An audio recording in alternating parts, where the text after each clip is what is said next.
జై గురుదత్త శ్రీ గురుదత్త. మనకు ప్రత్యక్ష దేవుళ్ళైనటువంటి మన తల్లిదండ్రులు మనకు ప్రసాదించిన ఈ భౌతిక దేహంలో ప్రతి అవయవము కూడా దేనికి దానికి గొప్పతనాన్ని ఖచ్చితంగా కలిగి ఉందండి. అది మనం తెలుసుకోలేము అంతే. ఒక వయసు వచ్చినా సరే మనం తెలుసుకోలేకపోతున్నాం. ఏ అవయవానికి ఆ అవయవం గొప్పదే అని మనం మాట్లాడుకుంటాం. ఒకటి గొప్పది, ఇంకోటి హీనమైంది అనేది కాదండి. ఏ అవయవానికి ఆ అవయవం గొప్పది. అవి ఉంటేనే ఈ మానవ దేహం ముందుకెళ్ళవలసిన పరిస్థితి కూడా ఉంటుంది. ఏ అవయవం మన మాట విరగపోయినా మనం శారీరక రుగ్మతలో పడినట్లెక్కే. అయితే ఇది తెలుసుకోవడం కొద్దిమంది మాత్రమే తెలుసుకుంటారండి. నిజానికి మన శరీరంలో అన్ని అవయవాలు వాటి పనులు అవి చేస్తేనే మనం చక్కగా మన పనులు మనం చేసుకోగలుగుతాం. నిజానికి మాట్లాడుకోవాలంటే చాలామంది వరకు పాదాలని మన శరీరంలో హీనంగా చూస్తూ ఉంటారండి. మన సాధారణ దృష్టికోణంలోంచి చూసినప్పుడు మానవ శరీరంలో అవి అంటే ఆ పాదాలు చాలా చిన్న స్థాయికి చెందినవిగా సాధారణంగా అందరూ అనుకునే మాటే. మన శరీరంలోని భాగమైన ముఖ్య భూమికను అవి పోషిస్తున్నాయని మనకి తెలియదు. కేవలం ఏదో ఒక రోగం, ఏ ఆర్థరైటిస్ వచ్చి కాలు ఇబ్బంది పడినప్పుడు అప్పుడు దాని గొప్పతనాన్ని మనం కనిపెట్టగలుగుతాం తప్పించి, గుర్తించగలుగుతాం తప్పించి, సాధారణంగా పాదాలని మనం చాలా చిన్న చూపు చూస్తూ ఉంటారు సార్. వాటి పట్ల మనకి అంత బాధ్యత కానీ గౌరవం కానీ సమాజంలో ఉండవు పాదాలకి. అది మనం అవ్వచ్చు, ఇతరమైన పాదాలైనా అవ్వచ్చండి. అవి చులకనగా చూస్తాం. ఆ చులకన భావం ఎక్కువగా సమాజంలో మనకు కనిపిస్తోందండి. కానీ పాదాల వెల మనం కట్టలేమండి. ఇది మాత్రం వాస్తవం అండి. మనం దేవుడి ముఖార విందం కంటే ముందు దర్శించుకోవాల్సింది ఏంటయ్యా అంటే మన ఆధ్యాత్మికంగా మనకి చెప్తున్న అంశం ఇదేనండి. దేవుని ముఖాన్ని చూడటం కన్నా ముందుగా దర్శించుకోవాల్సింది, ధ్యానించవలసింది అత్యంత ప్రీతిపాత్రమైన ప్రభావవంతమైన ఆయన పాదాలే అని మనం గుర్తుపెట్టుకోవాలి. భగవంతుడిని ముఖార విందం కన్నా ముందు పాదాల దర్శనం చేసుకోవాలి అని మన పెద్దలు చెప్తూ ఉంటారు ఆధ్యాత్మిక గ్రంథాల నుంచి. మానవులే కాదండి, దేవతలు సైతం భగవంతుడికి పాదారాధన చేసి లోకానికి ఆదర్శులు అయ్యారు కదండి. మనం ఎక్కడ చూసుకున్నా, ఏ సుప్రభాతాలు చూసుకున్నా ఆయన పాదాలకు నమస్కరించిన తర్వాతే సుప్రభాతం మనం మొదలు పెడతాం. పాదాల ఔన్నత్యాన్ని, అంతరార్థాన్ని వెల్లడించే లెక్కకు మిగిలిన సంఘటనలు, ఉదాహరణలు మన చరిత్రలో, పురాణాల్లో ఎన్ని ఉన్నాయో. ఒక సందర్భంలో బ్రహ్మలోకం వరకు సాగి వెళ్ళిన విష్ణు పాదాన్ని కడిగే అవకాశం, అదృష్టం పొందిన బ్రహ్మ తన కమండలంలోని గంగాజలంతో కడుగుతాడండి. అప్పటి నుంచి విష్ణుపాదం బ్రహ్మ కడిగిన పాదం అని వినితికెక్కిందిగా. అందుకనే బ్రహ్మ కడిగిన పాదము అని చక్కగా మనకి ఆ పాట కూడా మనకి, ఆ గానం కూడా మనకి ఉంది. అయితే నిజానికి గంగ విష్ణు పాదాల దగ్గరే ఊపిరి పోసుకుందండి. విష్ణు పాదాల దగ్గర జన్మించి ఆ పాదానికి సహజాభిషేకం చేసిన పుణ్యానికి గంగ పవిత్రాతి పవిత్రమైపోయిందండి. ఆమెకు మరణం లేదు. అలాగే గంగకి మాలిన్యం అనేది ఉండదండి. గంగలో ఎంత చెత్త కనిపించినా ఈ రోజుకి కూడా గంగా నదిలోకి వెళ్ళి స్నానం చేస్తున్నారు, శవాలను పడేసినా స్నానం చేస్తున్నారంటే గంగా నదికి మాత్రం ఖచ్చితంగా అపవిత్రం అనేది లేదు, మాలిన్యం అనేది లేదు. కాబట్టి గంగ చాలా పవిత్రమైందండి. అందుకనే మనకి స్త్రీమూర్తుల్ని, అంటే భర్త లేనటువంటి వారిని గంగా భాగీరథి సమానురాలు అని మాట్లాడుతూ ఉంటారు. ముందు గంగన గురించి మాట్లాడుతూ ఉంటారు, అంటే పవిత్రమైనది అని అర్థం అనమాట. గంగా భాగీరథి సమానురాలను ఎందుకు ఉపయోగిస్తున్నాం అంటే భర్త లేకపోయినా అంత పవిత్రంగా ఆవిడ ఉంటుంది కనుక గంగా భాగీరథి సమానురాలు అనే మాటని మనం ఉపయోగిస్తున్నాం. అంటే మాలిన్యం అనేది గంగలో ఉండదు. అందుకనే ఎంత చెత్త కనిపించినా పక్కనే స్నానం చేసేస్తారు. సరే, ఇంకా అంటే మన ఆధ్యాత్మిక పరంగా మనం మాట్లాడుతున్నాం, విజ్ఞాన శాస్త్ర పరంగా కాకుండా. పాదాల ఔన్నత్యం భరతుడికి బాగా తెలుసండి. రాముడి వనవాసం సందర్భంగా భరతుడు అయోధ్య సింహాసనాన్ని తాను అధిష్ఠించేందుకు విముఖత వ్యక్తపరుస్తాడండి. సింహాసనం మీద రాముడు తాలూకు వస్తువును పెట్టాలని, ఆయన ప్రతినిధిగా పాలన చేయాలని సంకల్పిస్తాడు భరతుడు. అప్పుడు భరతుడు ఏం కోరాడండి? రాముడిని. ఒక్కసారి మన రామాయణాన్ని పరిశీలిస్తే పాదాల యొక్క విశిష్టత మనకు తెలుస్తుందండి. మనం కోరుకునేది వేరే వేరే వేరే కోరుకుంటాం, కానీ పాదాలను కోరుకోం. మనం భగవంతుడిని పట్టుకోవాల్సింది పాదాలనేనండి.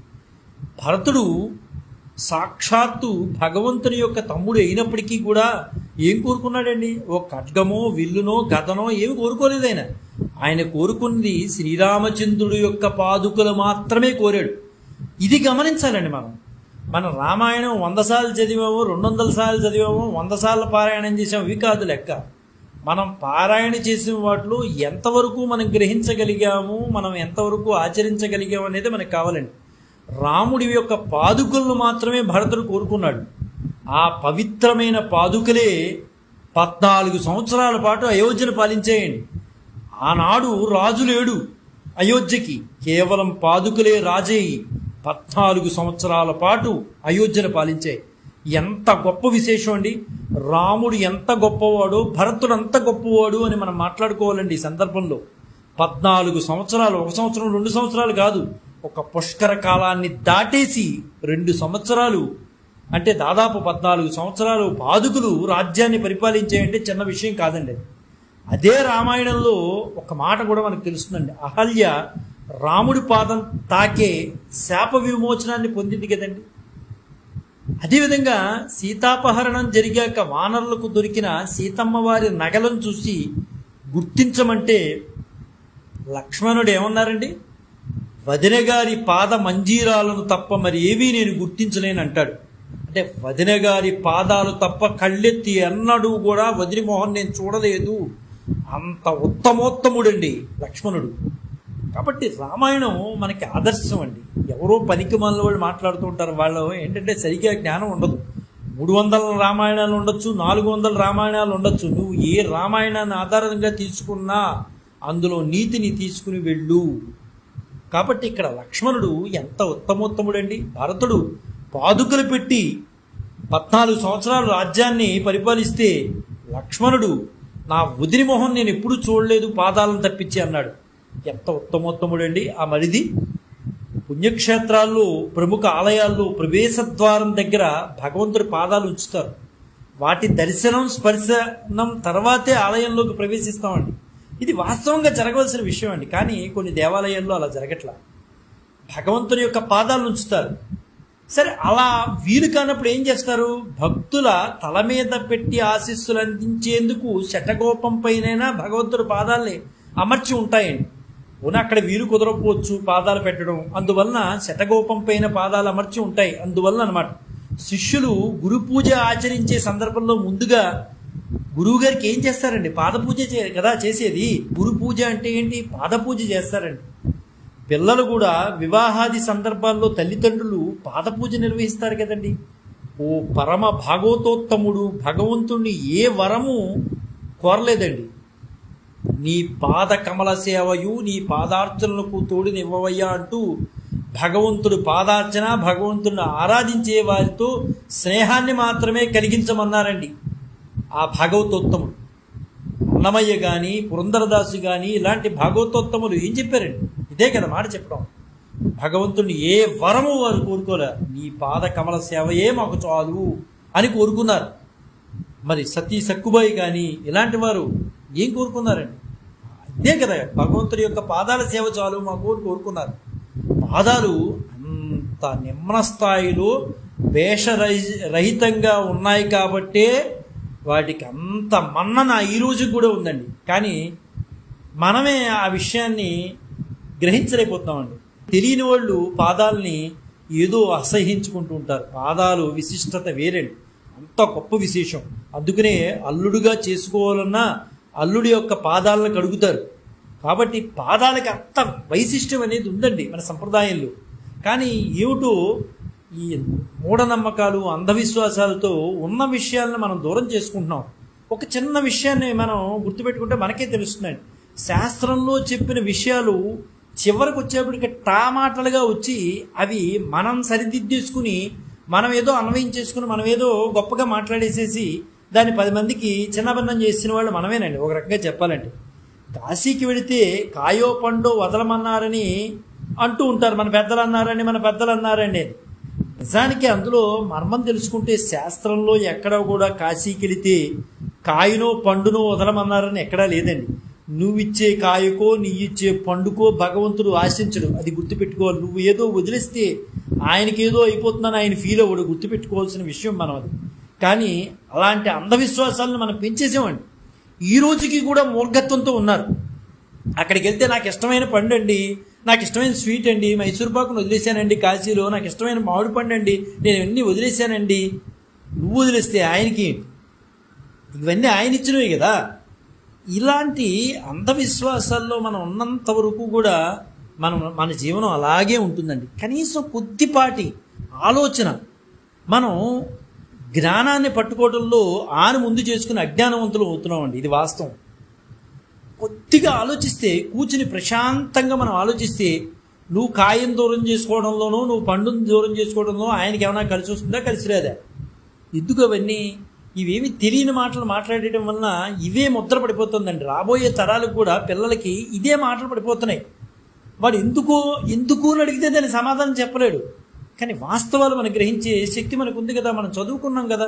చదువుకున్న వాళ్ళం కాబట్టి శాస్త్రంలో చెప్పిన విషయాల్ని యథాతథంగా మాట్లాడుకున్నామండి. ఎందుకండి మార్చాల్సిన పరిస్థితులు? ఎవరికి అవసరం, ఎవరికి గత్యంతరం? ఖచ్చితంగా ఉన్నట్టుగా మనం మార్చాలి. కొందరు తెలిసి తెలియని పరిజ్ఞానంతో కొంచెం వాళ్ళకి అనుకూలంగా మార్చుకున్నారు అంతేనండి. ఈ విషయం చెప్పాలంటే, వాస్తవంగా చెప్పాలంటే, కొందరు మూఢనమ్మకాలని ప్రవేశపెట్టి వాటికి అనుకూలంగా వాళ్ళు మార్చుకున్నారు. వాళ్ళు బతుకుదామని ఉద్దేశంతో మార్చుకున్నారు. ఇది వాస్తవం అండి. కానీ శాస్త్రంలో ఎక్కడ అవి చెప్పలా.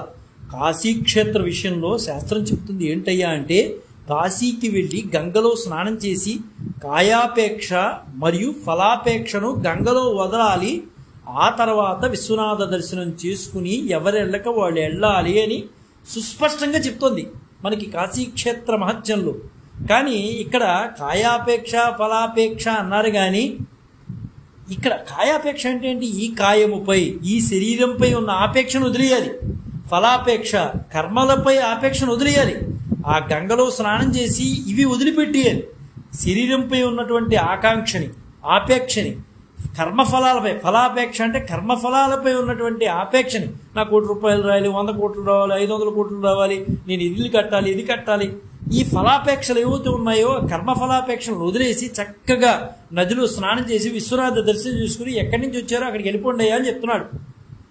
పూర్తిగా వీధిని వదిలేసుకుని మనం ఈ విషయాలను వదిలేసి కాశీ వెళ్తే కాయ వదిలేసారా, పండు వదిలేసారా?